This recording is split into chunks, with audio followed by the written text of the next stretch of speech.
ललन सिंह का इस्तीफा हो गया है। नीतीश कुमार एक बार फिर से जेडीयू के राष्ट्रीय अध्यक्ष हो गए हैं, लेकिन बीजेपी कह रही है कि खास करके इसलिए हटाया गया ललन सिंह को क्योंकि लालू प्रसाद यादव का आशीर्वाद आजकल कुछ ज़्यादा ही था और वो करीबी हो गए थे, और यही कारण है कि ललन सिंह को अब जो है उनका पत्ता साफ कर दिया गया। हमारे साथ राष्ट्रीय जनता दल के प्रदेश महासचिव प्रदीप यादव जी हैं। सब आप ही लोग का खेल है, आप ही लोग के करीबी के कारण ललन सिंह की कुर्सी चली गई, और सुशील मोदी कह रहे हैं कि ये बस शुरुआत है, आगे देखिए क्या क्या होता है।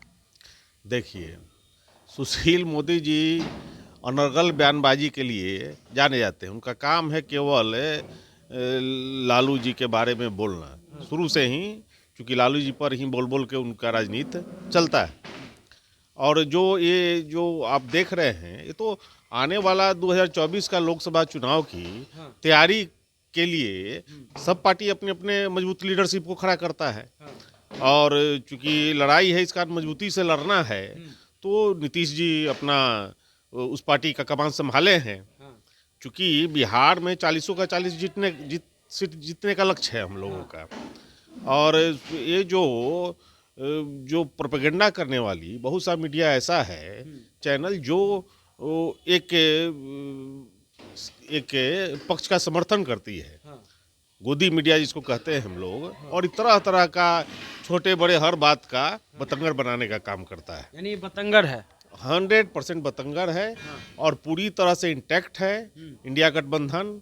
और लालू जी और नीतीश जी का जो गठबंधन है, वो बिहार में तो 40 का 40 जीतेगा ही, और देश की राजनीति का दिशा बदल के रख देगा, और देश को इस सांप्रदायिक शक्ति से जो है मुक्त कराने का काम करेगा। लेकिन सवाल ये है कि आखिर चुनाव से कुछ महीने पहले ललन सिंह को हटाना, फिर से एक सेटअप करना पड़ेगा। तो ये कहा जा रहा है कि लालू यादव चाबी दे रहे थे और एक प्रेशर बनाने की कोशिश थी कि भैया आप सत्ता सौंपिए, और ललन सिंह इसका पूरा एक तरह से गेम रच रहे थे। ये आरोप आप लोग के पार्टी पे लग रहा है। ये सब अनर्गल आरोप है। आपको तो मैं पहले ही कह दिया कि कुछ जो मीडिया, जो हाउसेज है, मीडिया है, वो मतलब किसी उसका माइंडसेट ऐसा है कि किसी पार्टी से प्रभावित होकर के वो इस तरह से जो भी ये गठबंधन है इसके बारे में अनाप शनाप बोलने का काम करता है। लेकिन सवाल यह है कि 40 लोकसभा सीटें, क्या आपको ऐसा लगता है कि नरेंद्र मोदी को बिहार से डर लग रहा है कि कहीं ना कहीं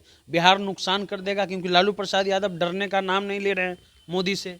बिहार में जिस तरह से जातीय जनगणना करके और जो पिछड़े दलित और जो आरक्षण का दायरा बढ़ाया गया है, ये एक मॉडल जो पेश किया है इस सरकार ने गठबंधन का, और पूरे देश भर में हम लोग बिहार में जो मॉडल है, इसी के आधार पर पूरे देश भर में चुनाव होने जा रहा है।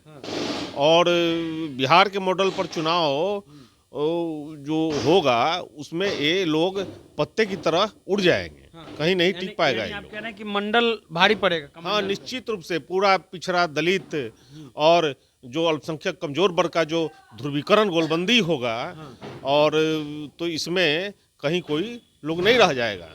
और इनका जो चेहरा है, जिस तरह से इन लोगों ने जातीय जनगणना का हर स्तर पर विरोध किया, आपको अटॉर्नी जनरल को भी खड़ा किया, और तरह से सुप्रीम कोर्ट में हर तरह से विरोध किया, तो इनका चेहरा जो है साफ हो गया है। इनका चेहरा जो है लोग देख चुका है। इस कारण इनका जो भी सारे लोग गोलबंद होकर के, और इनका जाना तय है। इस बार इनका जाना तय है, निश्चित तौर। चलिए, तो जो सुबह से ये खबर चल रही है, हम पल पल अपडेट आपको दे रहे हैं। राष्ट्रीय जनता दल की तरफ से भी आ गया कि जो गोदी मीडिया है उनका ये प्रोपेगेंडा है, और प्रोपेगेंडा जो है वो कभी कामयाब नहीं होगा। 40 की 40 सीटें जो हैं वो महागठबंधन जीतेगी, और नरेंद्र मोदी अगर किसी शख्स से डरते हैं तो उस शख्स का नाम लालू प्रसाद यादव है। और यही डर है कि अगर लालू यादव और नीतीश कुमार का गठबंधन रह गया तो कहीं ना कहीं बीजेपी को काफ़ी दिक्कत चुनाव में होने जाना है। फिलहाल आप द इंटरव्यू इंडिया देख रहे थे।